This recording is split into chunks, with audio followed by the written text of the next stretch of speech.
What is up, everybody, and welcome to a new episode of Wrestling with Rumors. So, I have on this John Cena shirt because, the big reason is I had just finished watching the Royal Rumble. I had just finished also watching the post show to the Royal Rumble, so I'm still hyped up. I'm still excited, and I've got some stuff to talk about. So I got some rumors. I got a few of the usual rumors, but because the majority of all the rumors this past week were really Royal Rumble heavy, um, I had to really dive in and find the ones that weren't Royal Rumble heavy because I knew when I was going to record this episode of Wrestling with Rumors, it was going to be after the Royal Rumble, and to share rumors of what's going to happen at the Royal Rumble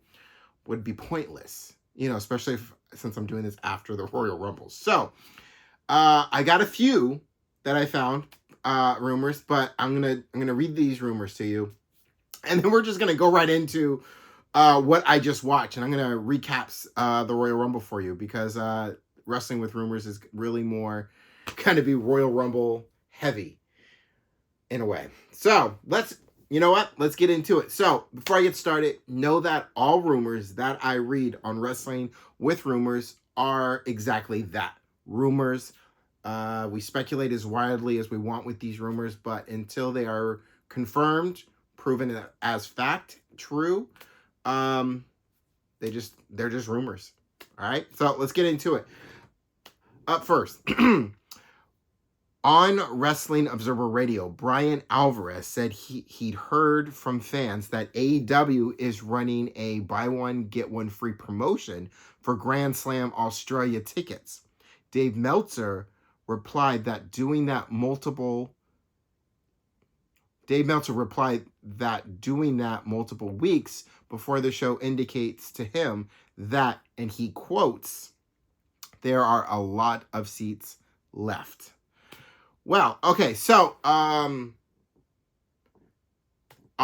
Slam in Australia, there are some matches that I am looking forward to. That it is February 15th, a day after Valentine's Day, and a lot of people are looking at that as a Valentine's Day weekend, at least here in America.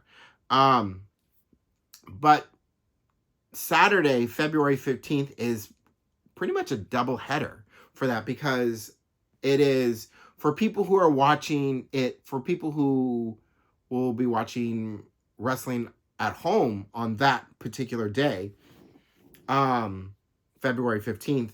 You got both AEW Grand Slam in Australia, and you also got NXT Vengeance Day that same day. Now, it's also the 14th, the 15th, and the 16th of February is a very busy weekend, not just for wrestling fans, but for sports fans in general, especially basketball fans, because the All-Star, you got like a ton of stuff happening for the All-Star event in here in the Bay Area, just like couple, like 45 minutes to about an hour or so, depending on traffic from where I live, down in San Francisco.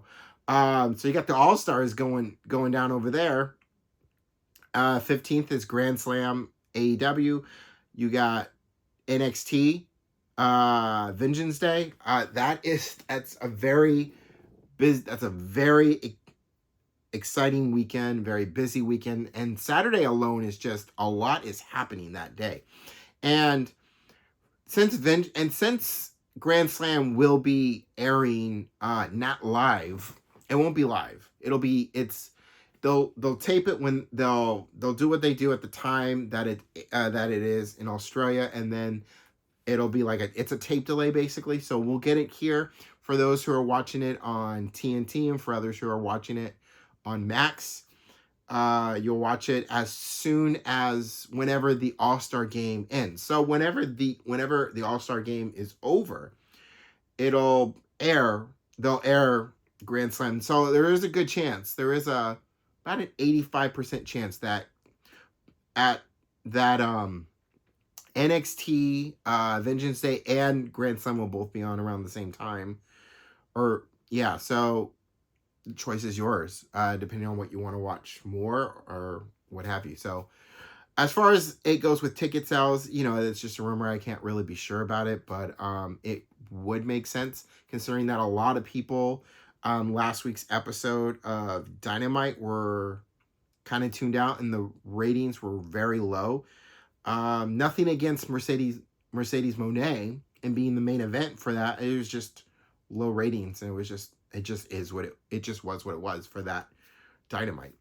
Anyway, an internal source in WWE estimated 4 months for JD McDonough's recovery time following his injuries on this week's episode of Raw, which is last week's episode of Raw, per the Wrestling Observer newsletter. That was a main event. That was a hell of a tag match, and McDonough took a hell of a fall, and the way he landed, I am shocked he did not hurt his neck in any way. But he will be out for a couple of months. And all I can hope is a recovery, and he comes back and he'll come back better than ever, ready to go.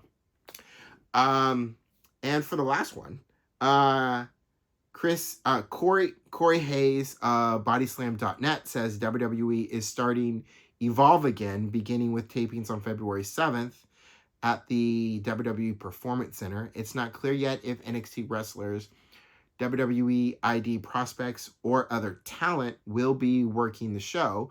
WWE filed for a trademark on Evolve earlier this week.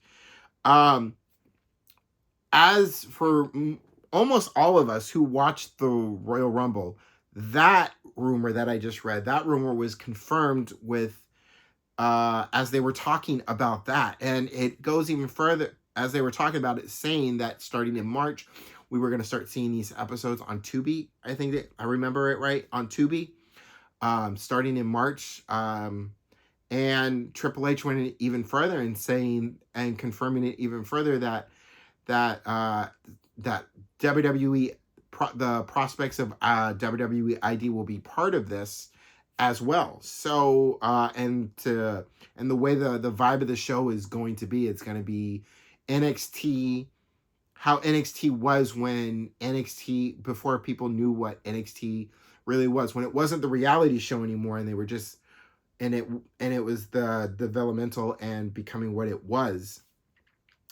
And the only way to really watch it at that time was through WWE.com at that time. So it's gonna be like that. It's gonna be that vibe. But we'll be able to watch this on Tubi. Now, for those who are familiar with Evolve, people like Matt Ritter came from Evolve.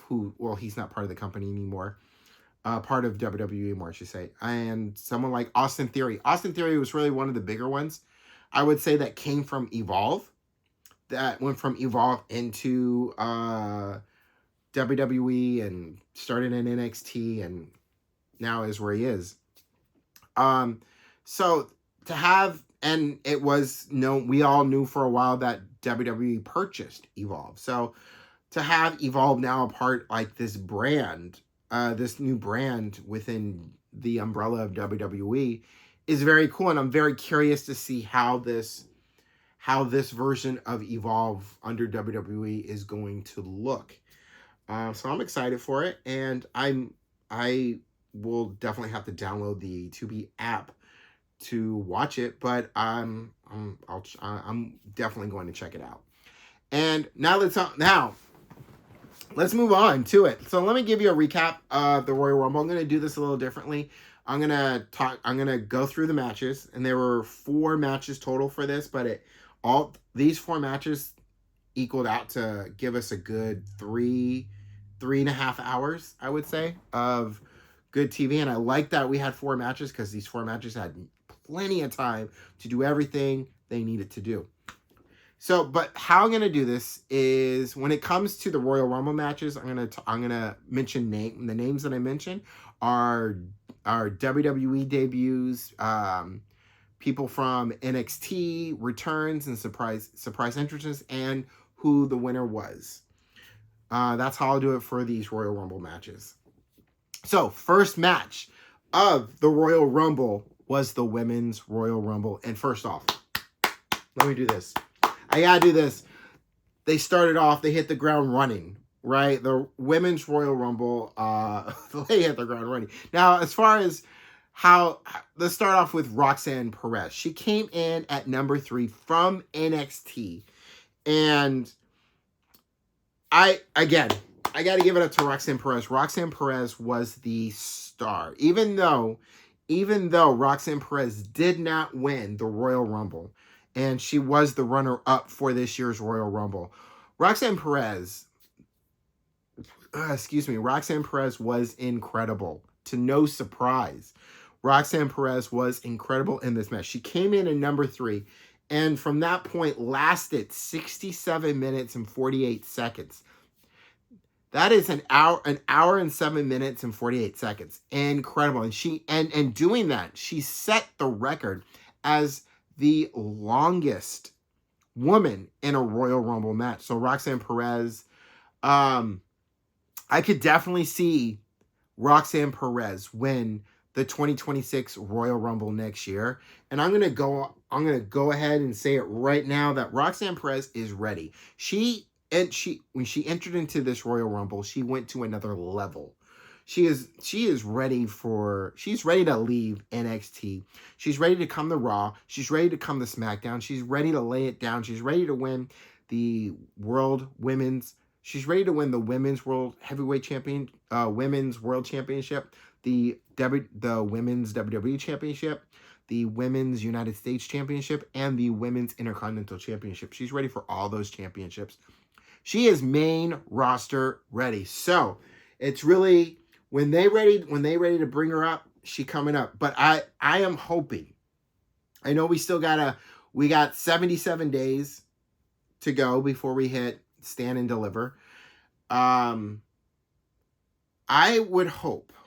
am hoping that after Stand and Deliver, let's say we get to Stand and Deliver. We get to Stand and Deliver. She has a match. It's her farewell match in NXT. Then the night, the Raw after WrestleMania, she makes her debut in the main roster. That is what I hope happens. I am speculating and I am hoping that is what happens. But Roxanne Perez came in at the Royal Rumble at number 3, represented NXT, and lasted 67 minutes and 48 seconds. Record setter, history maker. That was awesome. Final 2. Excellent. Next, from NXT, at number 9, was Lash Legend. Tore the house down, bringing in the strength. Incredible. Jada Parker came in at number 16, representing NXT as well. It was really nice to get like an NXT thing going on. Moments. It was great. And then, the debut, we all knew it was coming when we heard this past week about this new WWE signee. Jordynne Grace comes in, makes her second appearance in the Royal Rumble, but this time not as a TNA star. This time she enters at number 19 in the Royal Rumble as a official WWE superstar, making her debut as a WWE superstar. I was excited to see her under the officially under the WWE umbrella. One of these great things that is coming out of this TNA WWE partnership, and Jordynne Grace, she's now in WWE. Question really is, and she did great in the Royal Rumble. She did great last year in the Royal Rumble, so she just only improved on how well she did from last year. Question is now for Jordynne Grace is, where does she end up? Does she go to NXT, right? Does she go to NXT, or do they put her on Raw, or do they put her on SmackDown? For me personally, I would love to see Jordynne Grace on SmackDown. I feel like I really feel it. I really feel good with her being on SmackDown, and for her to really thrive and really get out there. SmackDown feels like a good place for Jordynne Grace. I would say that whenever Roxanne Perez gets gets the bump to the main roster, I would say SmackDown would be a good place for Roxanne Perez as well. Okay, so coming in at 21, the return. Finally, we've been waiting for this for a long time, but the return of Alexa Bliss. And man, she got a hell of a pop. Everyone was so happy to see Alexa Bliss back in WWE. We didn't know. We had a feeling she was going to come back. It was really when she was going to come back and how she was going to come back and in what form she was going to come back. And the form that she came back was really like how she was with Bray Wyatt. So it makes me kind of wonder if she's going to end up joining the Wyatt Six. And if she ends up joining the Wyatt Six, awesome. That'd be great for her to join. I would love to see her join the Wyatt Six. Which means that she would probably go over to SmackDown because that's where the Wyatt Six is. But I wouldn't mind seeing her on Raw either. But it was just great to see her again. Stephanie Vaquer, I hope I said that last name right, enters at number 24. This was her first appearance in a Royal Rumble, coming in representing NXT. Damn, right? These NXT entrances from the women, incredible. Seeing Jada, I want to take it back for a little bit, go back to number 16 with Jada Parker. Seeing Jada Parker and how she lit up when she made her entrance and then getting into the ring was like living like a childhood dream that we all have as kids of wanting to be in the middle of a WWE ring during a WrestleMania or like a Royal Rumble, you know? And to see that look on her face was incredible to see, and I really felt that. And then for her to snap into it and then start putting heads to mats and start laying it down, and it was great to see. So coming in at number 25 was Trish Stratus as a surprise entrance. And I tell you, Trish Stratus is like a fine wine. She gets better with age, hasn't lost a step. I dare to say thank you, as we all say, thank you, Trish. Thank you, Trish, once again. I wouldn't mind seeing another championship run for Trish Stratus. She got it. She can do it. She hasn't lost a step. She still got gas in the tank. Give her another. I'd say let her have another run. And then coming in at 27 is the return. And we all knew this was coming. The return of Charlotte Flair. We all knew this was coming. We all knew Charlotte Flair was coming. She got a nice pop.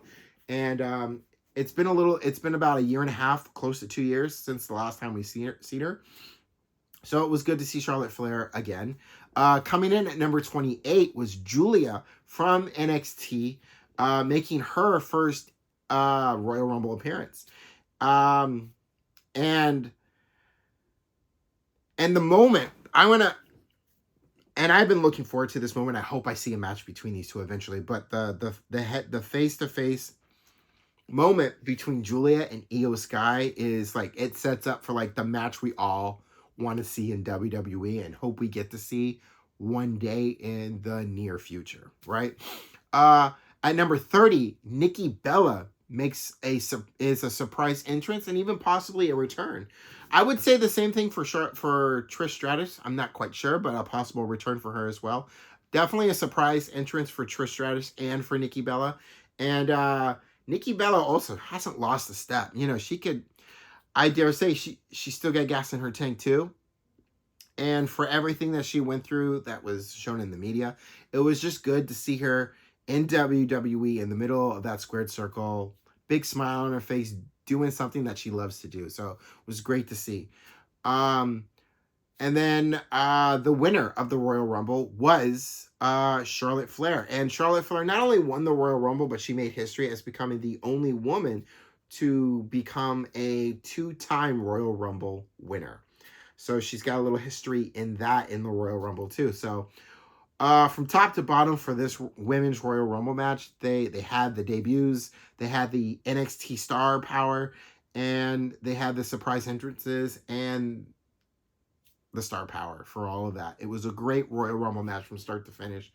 And when it came down to Roxanne Perez and Charlotte Flair, you were really put in a position where you'd be happy with either one winning, which is very rare in a Royal Rumble match for that to happen, where you're happy with either person winning. And we got that in the women's Royal Rumble match. So Awesome first match. Second match of the night was DIY versus Motor City Machine Gun, MCMG, and a 2 out of 3 falls for the WWE Tag Team Championships. This was I was not surprised in the kind of match that DIY and Motor City Machine Gun were going to give us. In a 2 out of 3 falls, each of them got a pin, and I knew they usually do this in a 2 out of 3 falls, where each team gets a pin, and then it just comes down to that third fall, and that is exactly what happens. But how it ended, I did not see coming. When the Street Profits involved themselves in this tag team match, giving the assist to DIY, as DIY was able to retain their WWE Tag Team Championships. But then after the match, Street Profits goes after DIY, and then it becomes more clear about why they did what they did. Is because they got hurt, and DIY attacked, and DIY is the reason why they got hurt. But they also attacked Motor City Machine Guns because Motor City Machine Guns took their spot, and that WWE title match really should have been, in their eyes, them, the Street Profits. So, understandable why the Street Profits did what they did, and to see a more ruthless side to the Street Profits, I am looking forward to this Tag Team Championship match that will either happen at a SmackDown or at Elimination Chamber March 1st. Third match. The third match was Kevin Owens versus Cody Rhodes in a ladder match for the undisputed WWE Championship. I will say this about Cody Rhodes and Kevin Owens in this ladder match, is that they took the ladder match to another level, and they did things in this ladder match that made you stand up on your seat, that made you say OMG, that made you say, oh shit, that made you say, this is awesome.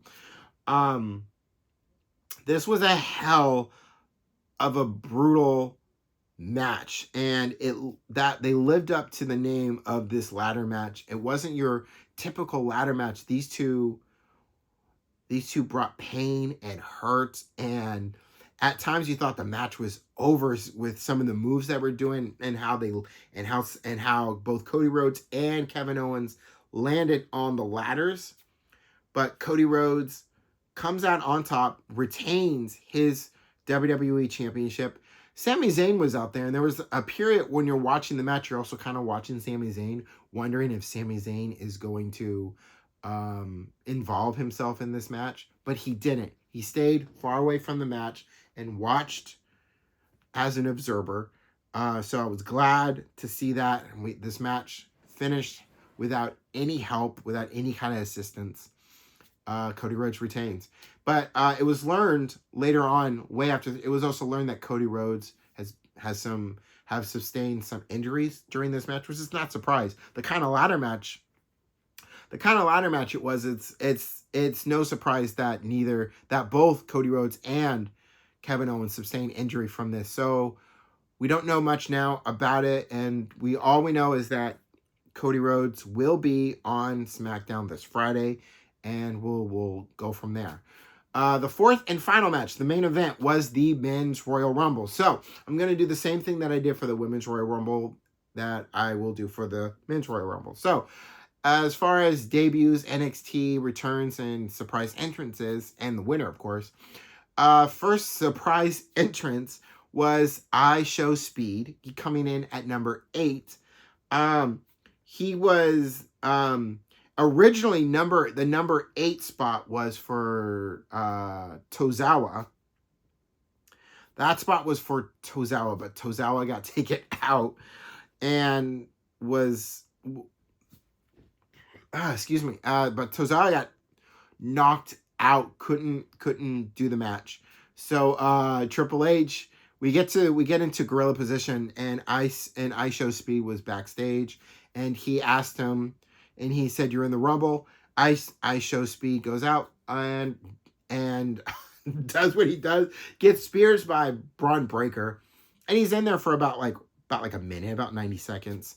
But yeah, he was pretty much a surprise entrance. I would say that the biggest surprise entrance was when you say his name and he appears. And that was at number 15, and that was Joe Hendry. TNA world champion, made his debut appearance at the Royal Rumble, made his first appearance at the Royal Rumble. And dare I say this time, maybe next year or the year after, depending how long Joe Hendry's contract is with TNA, we could be seeing Joe Hendry again in the Royal Rumble, but this time, like Jordan Grace, as a WWE superstar. And then coming in at 21 was AJ Styles as he makes his return to WWE. The last time we saw him was on an episode of SmackDown when he got hurt in a match against Trick Williams. He was going for a move, and when he landed pretty badly, and he hurt his ankle, and that put him out for the rest of the year. And it was just good to see AJ Styles back in the ring, and back to his original entrance too, when he first debuted in WWE all those years ago. So that was great. And Penta. Now, Rey Mysterio and Penta started this Royal Rumble, and I was so happy.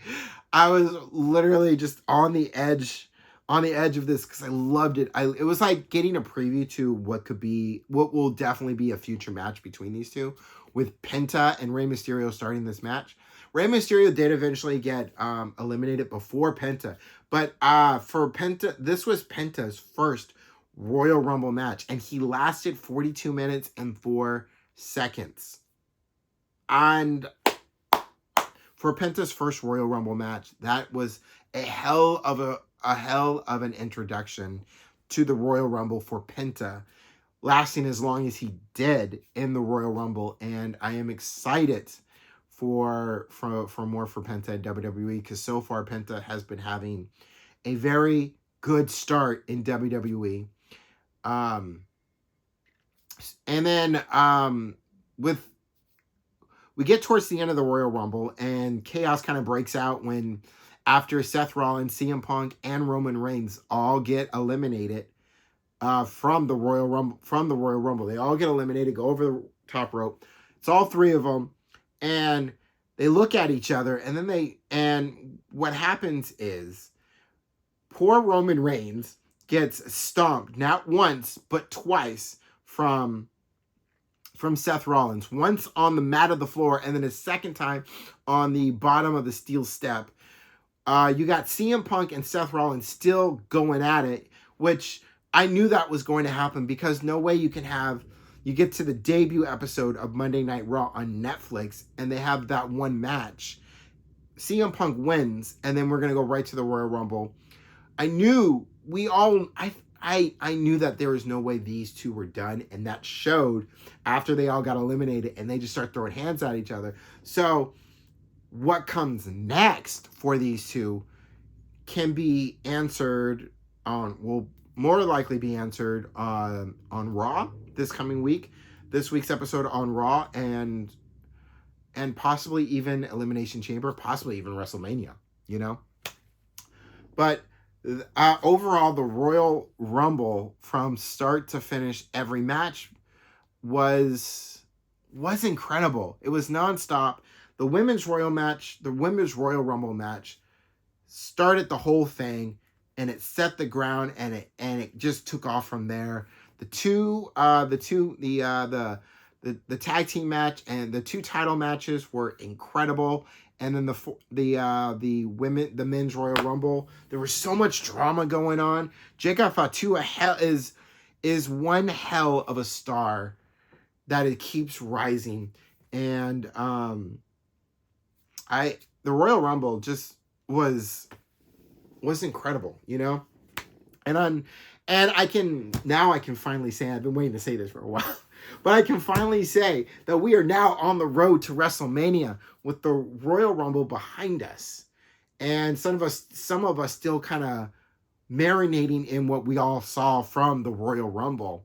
We are officially on the road to WrestleMania, and it feels good. And with that, over the past week, there have been possible matches for WrestleMania 41 that I thought that were interesting, and I want to read them to you, but I might change some of them after how the Royal Rumble turned out. So some of these are these are possible Royal Rumble matches that people have been posting, speculating on how they feel the Royal Rumble will go. Mind you, it's only 8 matches, so it doesn't really cover it. I don't think it really covers like the 2 days, but nonetheless, here we go. First match, Sami Zayn versus Kevin Owens.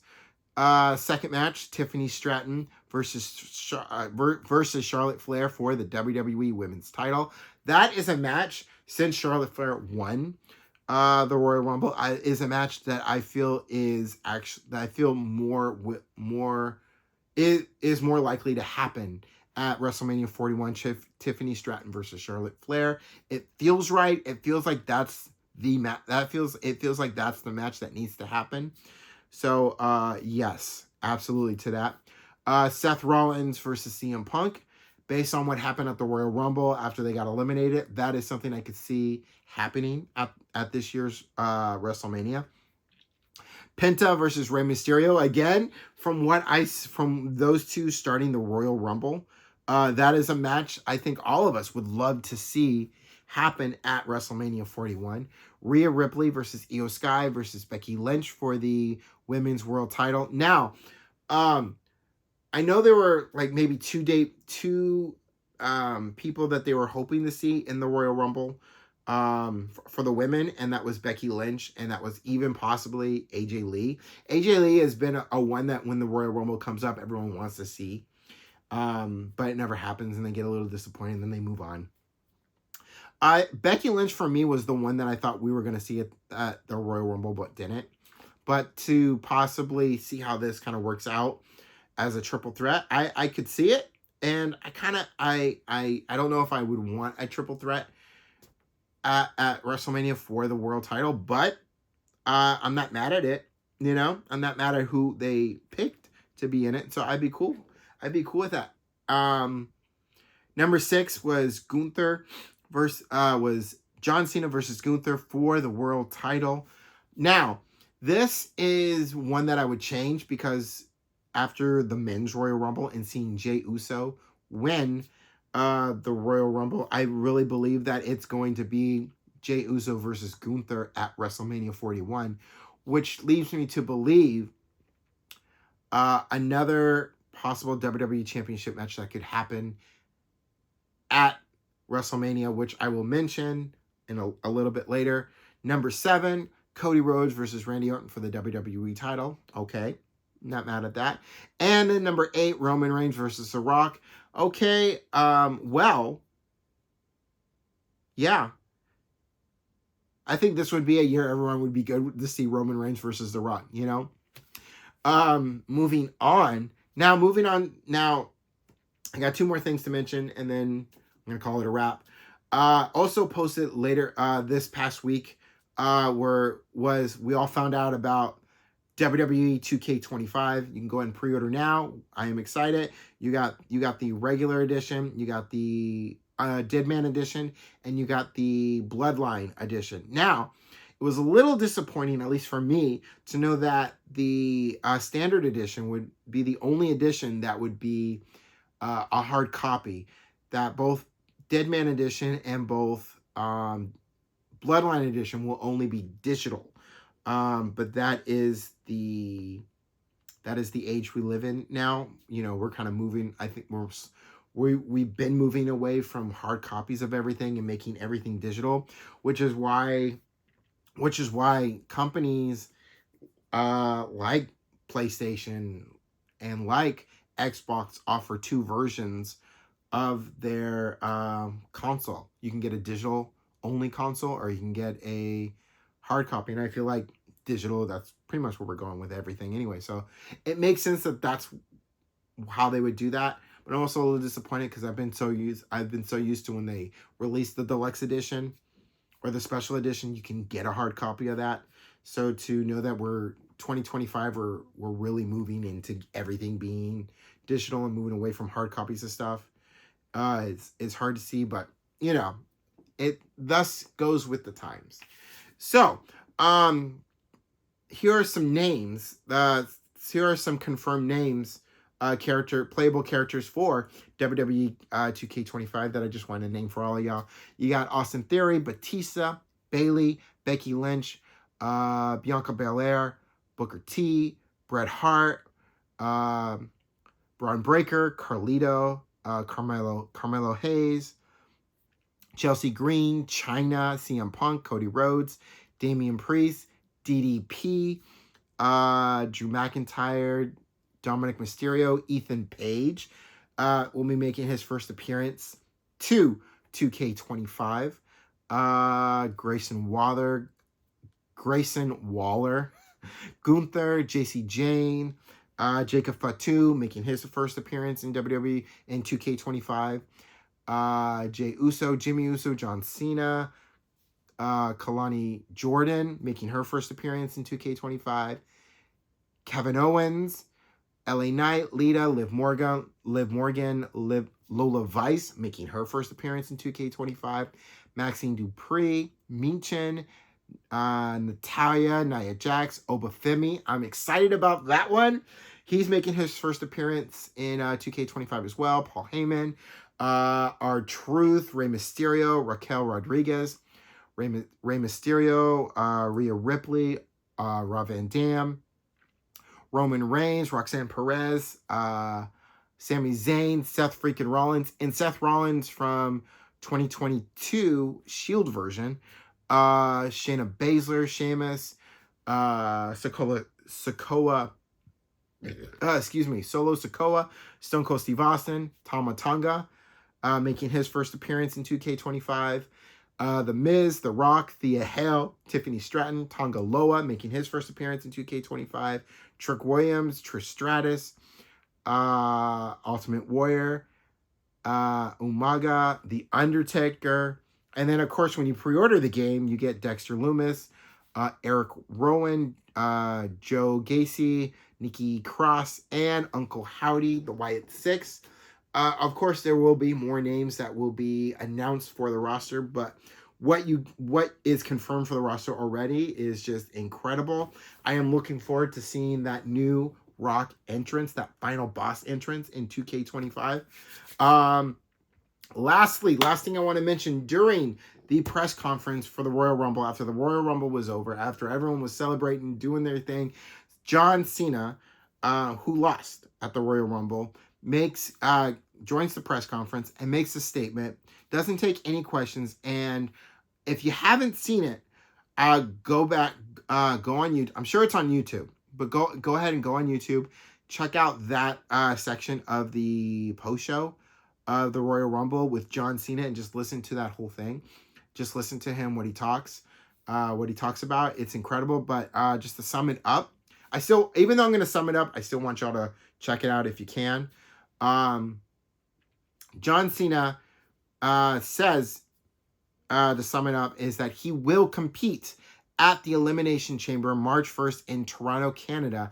Not only will he compete in the Elimination Chamber, but he is going to win the Elimination Chamber match. And in doing that, he's doing that by also guaranteeing that he will main event WrestleMania this year, and he will win his 17th World Championship at WrestleMania. Now, to go back to that to go back to those possible matches at WrestleMania 41, one in particular, the one where it was Cody Rhodes versus Randy Orton for the WWE Championship. I changed that because Jey Uso won the Royal Rumble. So here's how I feel about how this might go. I feel like it will be John Cena versus... I feel like it's going to be John Cena versus Cody Rhodes for the WWE Championship at WrestleMania. And then it will be Gunther versus Jey Uso for the World Heavyweight Championship. That's how I feel that's going to go, because I know Jey Uso believes he can beat Gunther, and I know Jey Uso wants another shot at Gunther. That's why I say Cody Rhodes versus John Cena. I feel like that's going to happen. I feel like Cody Rhodes' year as WWE Championship will come to an end at WrestleMania 41 when John Cena wins his 17th World Championship. I could be wrong. It could be Jey Uso versus Cody Rhodes at WrestleMania for the WWE Championship, and it could be John Cena versus Gunther for the World Heavyweight Championship at WrestleMania 41. It could be the other way around. You never know. But the way I said before, I feel like that's how it's going to be. And that'll do it. That is everything that I wanted to talk about this week for Wrestling with Rumors. Once again, Royal Rumble from start to finish was incredible. And I got nothing else for you. I had fun talking about everything here. And if you haven't yet, go ahead and subscribe. Go ahead and leave a comment. Let me know what you thought about the Royal Rumble. Let me know what you think about possible matches for WrestleMania 41. What possible matches you think are going to happen even at the Elimination Chamber on March 1st. But I'll see y'all next week for another episode of Wrestling with Rumors. And until next time, keep your head up. Take care of yourselves. And yeet. Peace, y'all.